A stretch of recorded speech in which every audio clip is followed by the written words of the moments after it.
Hey everybody, and welcome back to Minecraft, but there's only one modded block. I am nervous, but also excited because today may be the day that we activate the reactor after so many episodes of building. It's going to be dependent on the coolant. I don't want to get ahead of myself, but let me show you what's up since last time. Okay, first off, if you can hear me over the sound, I know I can do a muffler upgrade, but there's a lot of machines and I'm lazy. I can add one more isotopic centrifuge I found and still be running pretty even on the uranium hexafluoride. In fact, I think I'm at an exact break even right now. So it's great. So we're now up to almost 30 million millibuckets of fissile fuel, and I think we're generating at about like 200 millibuckets a second, translates into about 10 millibuckets per tick. Anyway, that'll come into play in a little bit. I've added these pipes here, all ultimates on top of the pumps that we had set up already. I just wanted to get a buffer of water ready to go. We're at 53 million. The boiler capacity is 54 million. So once we make the connections here, it should just fill right up pretty immediately. Okay, this is new. So I want to do the sodium cooling because everyone says it's more efficient, better to do. The way you generate sodium is with the thermal evaporation tower, big multi-block structure. We made it the biggest we can. I only did one though, because I wanted to just set it up, make sure I had the process down, make sure it was working properly rather than fumbling around in the episode, making a mistake, having everything blow up. So this thing, you pump water into it and then it processes that during the daytime. It's powered by the solar panels up top. That's just how it works. And then it pumps out the brine into our electrolytic separator. We're dumping the excess chlorine, and then we have, it's actually gaseous sodium, but that is what is used to cool the reactor rather than a liquid, which is kind of interesting. So I've run this overnight. We're at 2.6 million millibuckets on top of a little bit I have in here. That was me checking that it is in fact the gaseous sodium that's used for cooling. So I don't know if this is going to be enough. If it's not, then we may just crank up the amount of thermal evaporation towers, and then we'll have to wait probably for another episode so I can AFK some more, and then we'll be able to get it filled. That said, let's see where our 2 million millibuckets lands on here. It seems low, if I have to say. Like, I don't know if it's just the color kind of matches with the background, but it seems like it hasn't made much of an impact on the bar here of, That said, like, I could try it. I could try activating once we get everything going, and I can see if the temperature just starts to way off the chart, we shut it down immediately. So I just don't know what the capacity is, and I don't know where to look up what the actual full capacity is on the coolant tank. Anyway, I figure we might as well, and you can see where the millibuckets tick up. That's where I'm getting about probably 200 millibuckets a second, which means we would be a break-even burn rate of 10 millibuckets per tick, because 20 ticks per second. But we have this huge buffer. So if we have the cooling for it, then we would, in theory, be able to set it up higher because we have that whole 30 million millibucket buffer. That said, and you can combine the cables even to different tiers will run into each other. Shall we insert and see?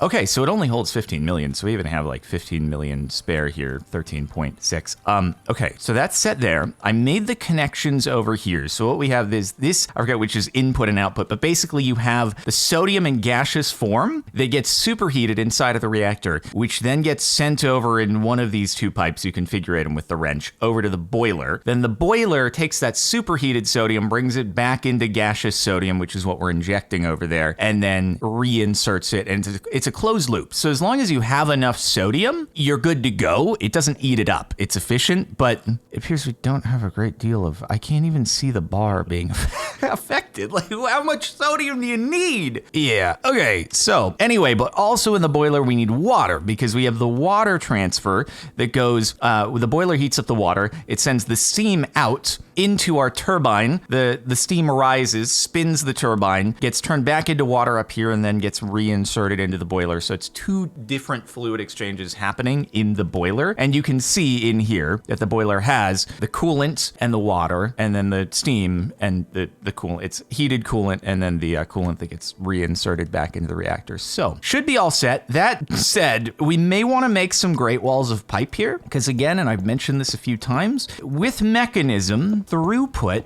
also is dependent on number of pipe, which again makes a great deal of sense and we love it. So I'm doing this in case because we did find it was necessary in MC Eternal to have Great Wall of Pipe. So I don't know if that's going to be enough Great Wall of Pipe, but we're gonna do it just in case. Now, the only unfortunate thing obviously is that because the thermal evaporation tower is only a daytime operation, when I AFK, it's only running for, like half the time, right? Because when it's nighttime, it's not an operation. So I split these apart just because I was like, yeah, we'll just make sure that we don't have our great walls of pipe interconnecting with each other. And I could expand these out to any side, but it's just, mechanism is funny that way. For all of its attempts to have realism, it flows faster through the end because of it just does. It's just how it works, okay? Don't question it, it just is.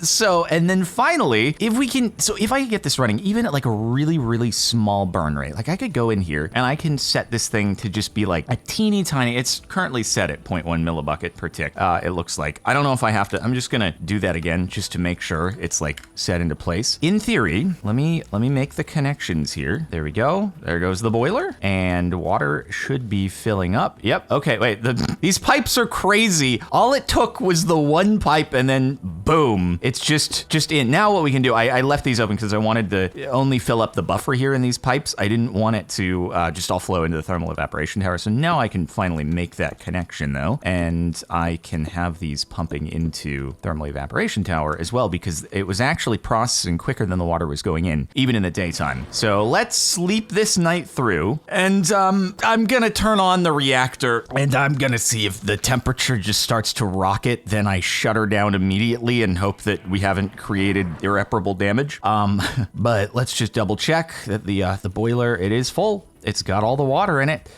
Okay, folks. Okay.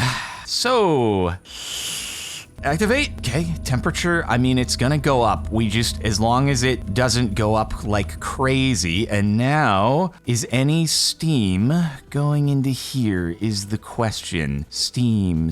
It probably needs to get a little hotter, maybe? I don't see any impact happening in the boiler right now, which is a little concerning, potentially, to me, that nothing is going on in the boiler, even though we have fissile fuel. I gotta watch this closely. I did follow a video on specifically a sodium setup reactor. It wasn't max size, but I connected all the cables exact same. This is gonna be our waste output over here, but it can hold some waste in a buffer internally for now, just while we're testing it. Okay, so nuclear waste is generating, so it is processing fissile fuel. I just don't know if anything's actually making its way over into the boiler. The boil rate is currently at 0.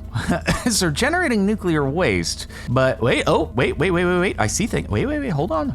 Oh, wait, things are happening. It recognized that there is stuff to be, wait, does this mean, are we getting steam? Are we getting very slow turning? Steam is happening. It's not very much, but wait, we're generating power? Hold on, I made a few ultimate energy cubes as well, just so I know to really be able to handle this stuff. Hey, 4,000 FE per tick is something, right? That's way more than we're making over here from all the mechanism windmills. So, like, this is actually meaningful power, even though you don't even see the turbines spinning, but we are generating meaningful power in comparison to what we have had. Okay, but I need to watch, and if the temperature stabilizes, and right now we're only running at 0.1 millibucket per tick, which is way below our break even. Like, we'll not run out of fissile fuel as it stands right now. So, and the temperature's staying that we might be okay, even though we don't have a significant amount of coolant. We're generating break even on the coolant though, and now this thing should be processing pretty quick as a result of more water flow into there. Oh boy. All right. We're doing it, dude. We're doing it. Now, wait. Watch. I can now, with our universal cables over here, output from here, and I should, in theory, be able to, like, this thing has like a 33 billion buffer built in, so this is a pittance in comparison to even the built-in power storage inside of the turbine, but it should be filling up. Yeah, they're getting some power. And now, what if I do this? If I loop this back over into here, because this is our power cable, then that's the wrong power cable. I meant the power cable was this one. This one is our power cable over here. And now this can feed its power into our system over here, which was previously running out from all of our wind generators. And we should be able to start adding more upgrades so we can generate more fissile fuel. It may be worth adding a couple more thermal evaporation towers though, so we can start really cranking up the coolant, and then I'll feel more confident increasing the burn rate. So, okay, but it's working. Took a second, I guess, to heat up enough so that we'd actually get some water boilage here, but I mean, it's happening. It's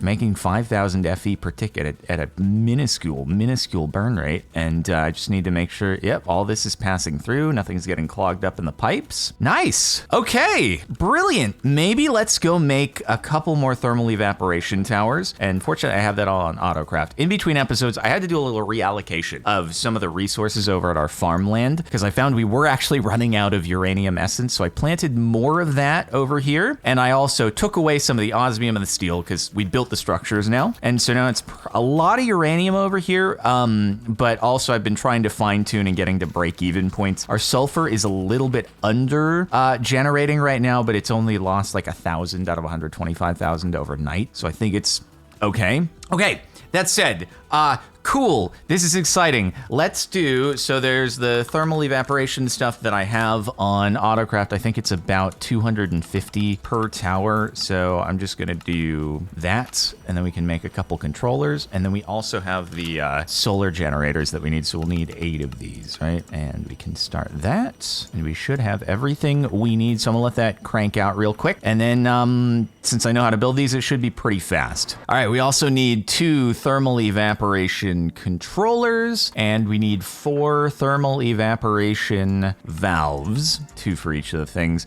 Now, I feel like maybe throughout this whole build process, in the pursuit of doing this whole thing, maybe we've lost track of what the actual reason and objective was at the end of the day, and that is that we need the nuclear waste that's going to be outputted so that we can repurpose that into plutonium and polonium so we can make the antimatter making machine thing, which then requires a lot of power to be run, which we'll get through our reactor. So, yeah, that's what this is all about at the end of the day. So that nuclear waste that's building up, and we will be exporting over here. In fact, I could add just some additional pressurized tubes over here so we have some buffer on top of what's here. But this, we've almost got a millibucket, is going to turn into the plutonium polonium via, some machines I think we've already made and used for other stuff. So, yeah, it's all going according to plan at the moment. I think hopefully it stays that way and we don't have any disasters, because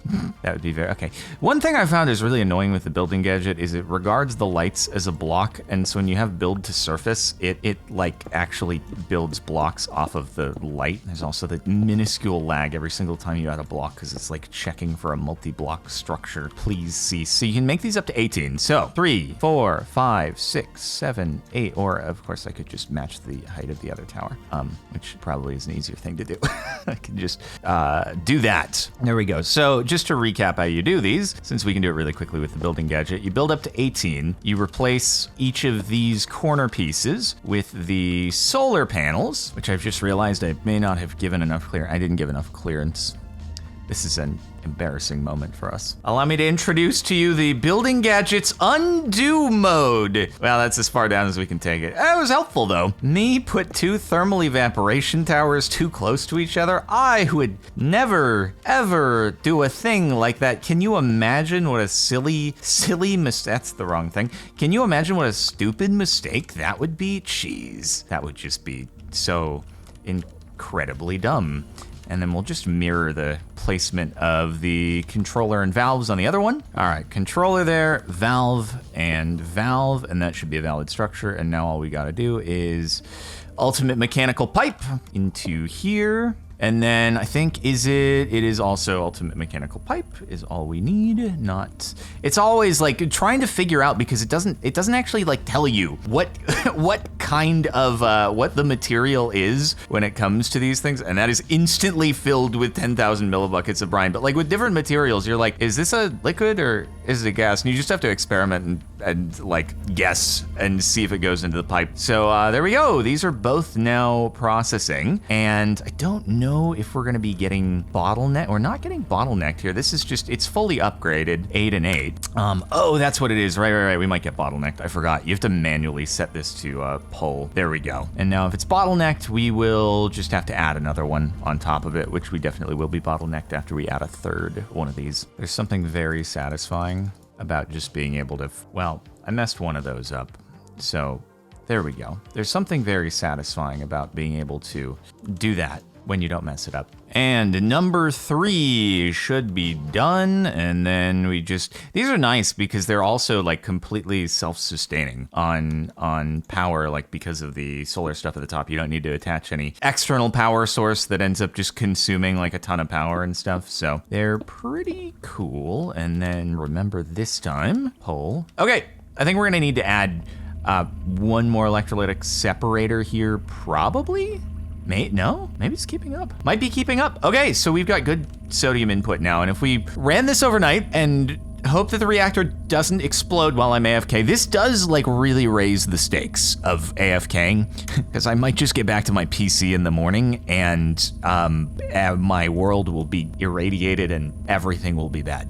So maybe I don't AFK this overnight, even though we need it in order to generate the nuclear waste. So I honestly think though, right now we could, let's bring it to like 0.3 millibuckets per tick. And we're still generating a surplus here on the fuel side. But this should increase our power, and it'll also increase our nuclear waste, which is now going up by the corresponding amount. And as long as our temperature doesn't go crazy, now we should be generating, are we tripling the power? Is it directly proportional? Yes, 15,000 FE per tick. So this means like all of the machines over here should be plenty fine on power. Like before, I would come over here and the power would be kind of fluctuating up and down, but now it's just, now we've got a surplus to be able to expand. Okay, I did want to take just a few extra pressurized tubes and put them over here so that we have like just, you know, a little bit extra storage. I cannot, under any circumstance, break these now. This is absolute world-ending hazard if I break these. So, yeah. But what we will need to do is we'll need to process these into plutonium and polonium, which are made by it's the PRC and also isotopic centrifuge on the nuclear waste. And yeah, okay, cool. Gonna be great. Gonna be awesome. Cool. What I find so funny is that the turbine is just not moving. We're basically generating 0% of this thing's possible power output. But yeah, without the turbine moving, we're still generating 15,000 per tick. So yeah, you know, just imagine if we could see it spin. So we're gonna leave that chugging along at our very conservative pace, just to make sure if anything does start to go wrong, we can catch the damage as it ticks up and not that it immediately reaches 100%. By the way, how is this happening? This Enderman has been forged to resist the water. He's standing on the superheaters in extremely, probably beyond boiling water because it's under high pressure or something like that. What is this? Just like made the connection after looking at this dude in here for the entire time, and I was finally like, wait, he's still alive. Huh? This is the Super Enderman. Wow, what a legend, dude. What an absolute legend. We gotta name him or something, just like we named the Sylph. Okay, anyway, people were saying I can actually upgrade to the next tier here without having to upgrade the multi-block, but if I wanna do any recipes in the Celestial Altar, then at that point, I have to make the new multi-block, and we do need to get the Starlight Infuser at some point, and we need to do the Mineralis ritual quest and stuff like that, so we are gonna have to make the new multi-block. That said, I'm gonna need liquid Starlight buckets because all the recipes with the Starlight Infuser require that. So I'm gonna need to make some light wells, which I should probably do first, before, so that I can get a few of these, and then if it takes me overnight to build the new multi-block, then I won't just be out of luck until the next night. So what is it? It's that, aquamarine, and rock crystals, of which we have quite a few. It's just annoying that they don't stack, but we can get a few light wells here. So let's see. I should be able to use this in its current form in order to make that. And for those not familiar with Astral Sorcery, even though it shows a smaller grid here, all the like higher up tiers still allow you to do the recipes, and it just takes less of the available crafting spaces. All right, so we'll just keep doing that. Unfortunately, I can't stack a bunch of recipes because we love rock crystals here with all their different attributes, not allowing them to stack. Dude, like, holy heck, my my thing here, like my bar of light is actually crazy. I think it might just be that the this thing is magnifying it or something. Okay, and then maybe just one more should probably be, actually 5 of them. We'll do 5. We might as well. We brought along enough of the things here, right? And one more. There we go. Okay, and now I want to make the celestial altar, which is, okay, all this stuff. Right, so I need to get stardust and star metal ingots, which shouldn't be too hard, but hopefully we can do it before the night is over. Okay, we got a block of star metal here. I think I got it for a challenge reward or something like that. And then we need to make, it's called the cutting tool, right? This thing. So this is infused wood planks. Oh, which we need to make this by throwing it. I'm pretty sure it's wood inside of a light well. I can't remember if it's logs inside of a light well or if it's planks inside of a light well, but that is another reason to have the light wells. So I guess, well, let's make some liquid starlight up here. It's not too hard. It just takes a moment to do. So I think it was, you just like put the, you put the rock crystal in each of these things, and then it just starts to generate liquid starlights. And then I can throw, hopefully, like it's generating pretty immediately. Can I infuse? Am I doing this wrong? Am I misremembering? Maybe misremembering? Yeah, one sec. Nope, I'm remembering correctly. I think we just need more. Probably in each of those. Did I still have I have a bucket here. Maybe what I can do actually is I'll just put down a bucket and we'll use that in order to, well, maybe it actually was, I can't just throw it inside of one of the light wells. It has to be kind of like its own bucket space or something like that. So let's see, hopefully this will help because I want to be able to make this before the night is over. And let's do that. And then you're gonna work now, right? Right. Oh, yeah. Oh, there it goes. A little popcorn action. Yeah. Okay, cool. Fantastic. Oh, God. Everything is illuminated. Okay, so this is infused wood planks. How do I craft these back into... Oh, right. Duh. Yeah, we put them there, and then it just turns into planks. Let's just get a few of those in case we need it for future recipes. See, you just had to go and make it rain on me, and now... If I want to sleep in order to make the rain go away, it's not going to be nighttime anymore. This is my life. This is my life on Astral Sorcery. It's metaphorical, dude. Also, it rains all the time here. For whatever reason, this world is just so freaking rainy. RIP video compression. Let me get some gold. I'm so sorry. The only reason that I dislike rain is because it is poor for viewing experience. I have this outlook for you as the viewers of this content. That is why I am opposed to rain, because of the, think of the content, okay? All right, come on. You still have, good. It was just I didn't mean to make 3 of them, but actually that's totally fine because they do expire, after like a few goes. So, okay, what is it in order to make Celestial Altar? I just need 2 of them actually, and then 1 of you, so that should be good. And it's just, what is it? You like, frick, dude, there it is. You punch it, right? You do punch, punch. We got it. Beautiful.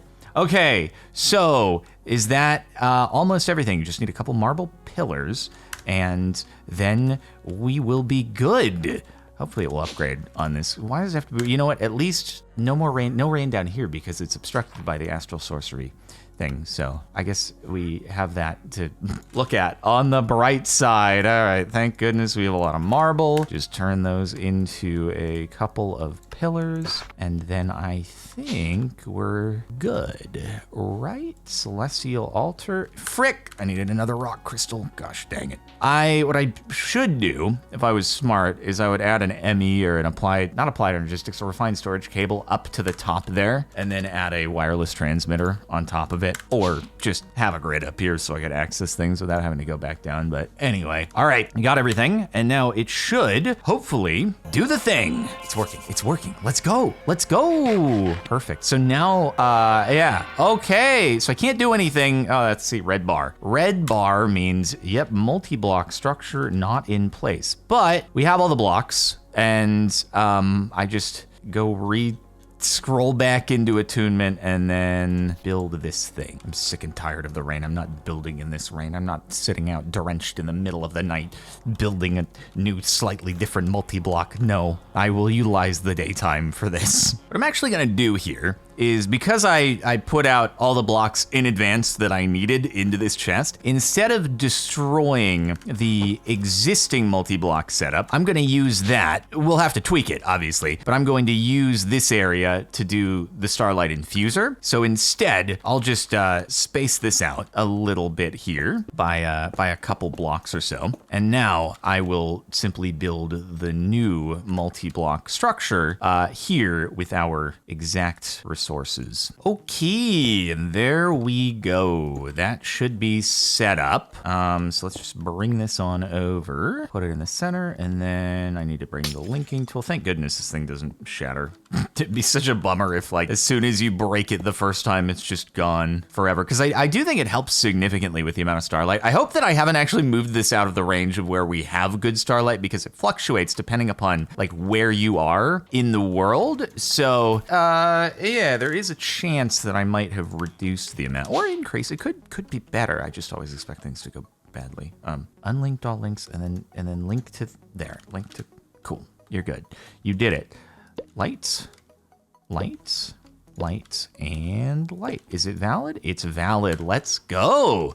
Okay, so that is good for us, because let's go into our challenges. And Astral Mineralis Ritual, the only thing is we do need to have the Starlight Infusers set up in order to get the resonating gem that goes into it. So this is another multi-block, and we also craft the Starlight Infuser here with the Celestial Altar, but one step at a time. We've done good with Astral Sorcery for today. So I wanted to just make sure everything's still running well with the reactor. And it seems good, 0% damage, temperature is stable, that's great, but our coolant situation got a little messed up over here. I think what happened is because it cycles to push before pull with the configurator, I think it messed up. And if you feed brine into a new thermal evaporation now, that's how you get lithium, which you use in order to make the big massive multi-block power stuff that you can do with Mechanism. But anyway, I think it fricked up a little bit. So now there's lithium in the pipe, and these are not exporting because it's wrong things. So we're not generating coolant. So I think I just have to break all the pipe, and then just, I think, place it, and then just make sure they're all set to pull before I also think I just have to break this controller here so that it ejects whatever was in here. Cool. Okay, great. Perfect. And now let's put the pipes first, and we make sure to set them to pull before we connect them so we don't get anything inputting when we want it to be outputting. And hopefully that should fix it, but not a big deal. Again, because it's a closed loop system with the reactor and its coolant, like, we weren't losing any, but it's just, we weren't generating any for a little bit there, but okay. Cool. Now oh yeah, dude, that's pumping. Oh my God, that's so fast on adding more sodium, but I can't even see it filling up. How much sodium would this thing take? Infinity. It's crazy, dude. Anyway, I'm thinking, and maybe I'm insane, I'm gonna go to 0.5. All right, because again, like, the faster we have it, the more waste that we create, which means the closer we are to eventually getting the plutonium and the polonium. And we're still generating a surplus here of the fissile fuel. But, like, the temperatures, it seems fairly stable. So I think we're doing okay. And this thing has a huge amount of capacity to it. So I don't think we have to worry about the waste tank filling up like anytime soon if it's anywhere near like what our sodium capacity could be. And now we're generating 25,000 Fe per tick. Not too shabby. Okay, so another thing I want to do is I want to try to get an iron B, because that's the only remaining challenge that we have in the Bumble Zone is I need to get an iron B egg. If I want to do that peacefully, all I have to do is it says I need to breed a crystalline bee with an ashy mining bee. The thing is, I just need to get them both out at the same time, and then I think if I just, flower breed them together, then they will birth an iron bee that I can then, do the pokey gene sampler and hopefully eventually be able to peacefully make an iron bee egg. Crystalline bee, the ashy mining bee is like always out.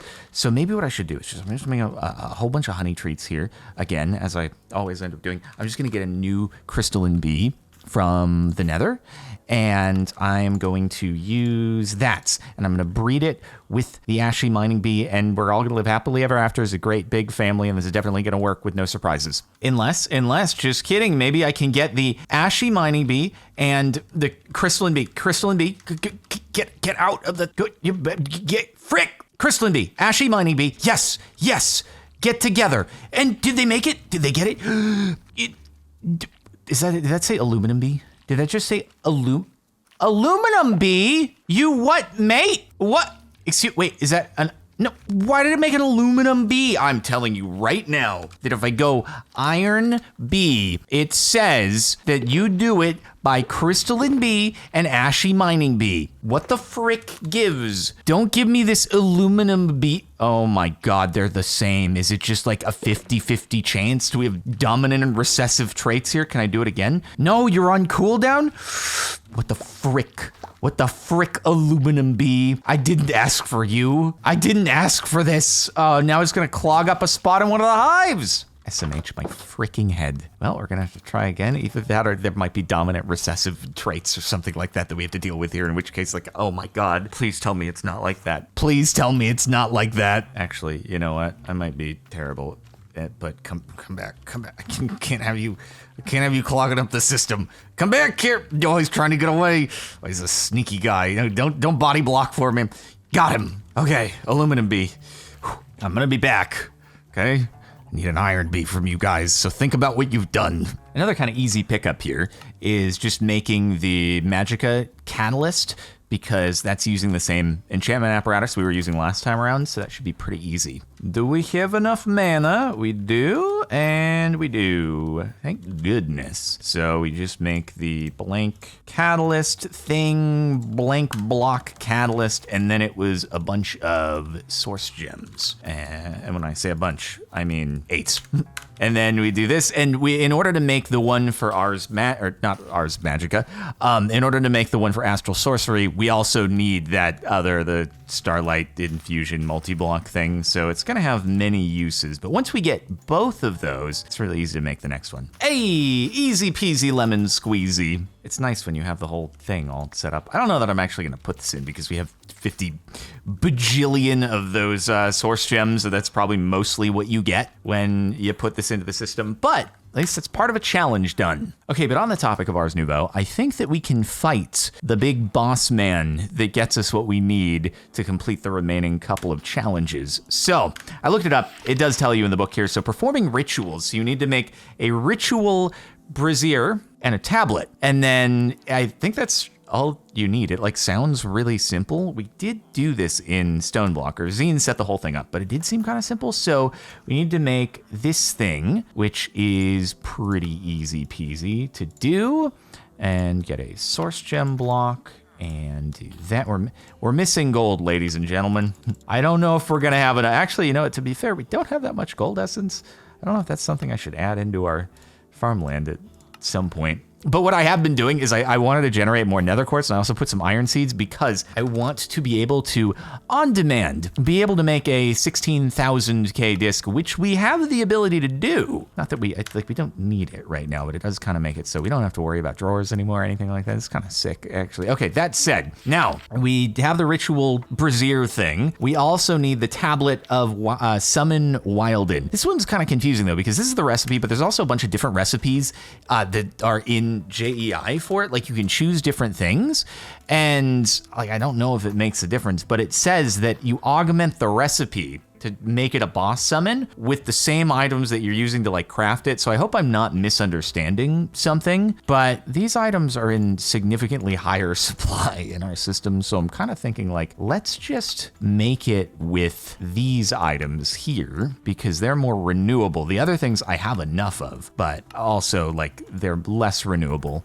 But so we just need, fortunately, I've encountered enough of the Ars Nouveau mobs, and so I want to see if it's possible to do this inside of the B dimension, because I'd prefer not to have either damage happen, because it says blocks break when the ritual is activated, and or the dude just jumps off the edge, and then I'm like, oh, cool. So let's try this in the B dimension. I have no idea if this will actually work. So like if I put down the brazier and do I want to do it in here? Hey guys, do you want to get to watch this amazing ritual take place?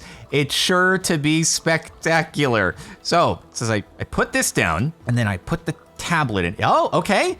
There we go. And then it says basically just throw the stuff on it. Right? It says, if you wish to augment a ritual, simply toss the item on top of the brazier. And it says that we're supposed to throw for specifically this one. I like how the previous ones you've looked at in this book, they show like at the bottom of the list as the last things you viewed, which is really cool. I like that for this sort of wiki style book. Anyway, it says, when augmented with a Wilden spike, horn, and wing, it will summon the Chimera. So here we go. We drop that on. Oh, okay. Bruh. Just because I dropped something on this didn't mean you had to drop yourself. That worked. The pigs seem excited. Oh, okay. Awaiting activation, items consumed, listed up in the upper left, and then you just right click with an empty hand. Oh, it's happening. It's going. It's doing. Pigs, are you ready? I think I'm maybe slightly powerful for there. Look at my mans. Oh, he's so cool. Oh, he summons the wolves and stuff like, okay, frick. I feel like I'm gonna do, yeah, I do a significant amount of damage. So I'm gonna face him with my shovel, which still does a lot of damage. But he's really cool. He has multiple phases of the battle though. If it's the same as in Stone Block. Yeah, stage 2. I'm trying to keep the pigs alive. Look at him moonwalking. Yeah, he does the spiky things. No, pigs, no! Ow, it actually hurts significantly with my Supremium armor. Frick! No, I got this. I should have brought my gapples and stuff. What am I doing? It was a terrible idea. He has the zoomies. He got the real zoomies. Oh God, no. No, he's going down here. He's gonna take out the pigs again. Poor pigs. Poor pigs are about to be fricked up. I think he's trapped though, which is actually like huge for us. I gotta get out of the way because, dude, another barrage of those spikes actually potentially. No, you can't get out. Oh God, he's gone. He's grown some horns. Oh no. I'm backing up. Poor pigs. Dude, he is fast. Oh my God, dude, if you did this earlier on without having like a suitable armor and the ability to kind of fly out of the way, it could be potentially problematic. Wait, I can't carry on this man, right? I want to see. Can I pick you up? I can't pick him up. Oh God, he's got Wolverine claws. I was really checking because I wanted to see if I could use him in a thumbnail, you know, by picking him. Ow. Okay, ow, okay, not cool. I could just bow and arrow my mans. Oh, okay, the bow and arrow does a lot more damage. Whew. Hey, we got the thing we needed, the Wilden tribute. There we go. Mission accomplished, folks. I'm so sorry that all these pigs had to perish for this to be done successfully, but man, Ars Nouveau, it's so nice. It's just so simple. It just works. All right, so now that we have that, Spellbook Tier 3 should be craftable. Let's go. All right, Archmage Spellbook. which I'm sure could put together some pretty cool spells and stuff like that. I just need to learn more. But then the final thing is the Archmage equipment, which, right, it requires the pop chorus fruit, so it requires the chorus fruit, which means that I will need to, I'm gonna have to go and just mine more end stuff, because you get some, I believe you get some chorus fruit as a reward for, 120 per gets you the chorus fruit, and then you can kind of get your stuff going off to the races there. I think, I don't know if you have to actually get into the end, but by the way, how's the reactor going? It looks like we actually have brine going, and this thing is still keeping up, and temperature still stable, damage at 0%, beautiful, lovely hum. This is good news, everybody. This is very good. I'm just like terrified something's gonna go wrong and it's gonna happen very quickly, and I'm gonna be like, I don't know what happened, I didn't change anything, but okay, so I guess we're not quite gonna be able to complete the final challenge here, but we're very close. Okay, last but not least, you and you, Iron Bee, now. No aluminum bees. Is that an iron bee? Is that an aluminum bee again? Is that an aluminum bee? Is that a tin bee? What the heck? What the heck, you guys? What the heck is with these different possibilities? You gotta stop right now. You're gonna make me run out of flowers here. This is unbelievable. The disrespect I'm about to... Come here, tin bee, okay? I can't have you clogging up my system here, okay? Where are you at? Oh, don't you body block him. Got him. So good at bee snatching. Well, I guess we're gonna have to just keep trying until it actually does an iron bee. I don't want to squash. I must resist the squash. Anyway, everybody, I think that's where we're gonna leave off this episode. We've done some good work, and now I have to decide if I'm gonna AFK with the reactor on. Oh, I'm very scared, but we have to do it in order to get the waste. Oh my gosh. Anyway, thanks for tuning in. Make sure to like the video, sub to the channel to stay tuned for more. Check the playlist if you missed any episodes, and I'll see you in the next one.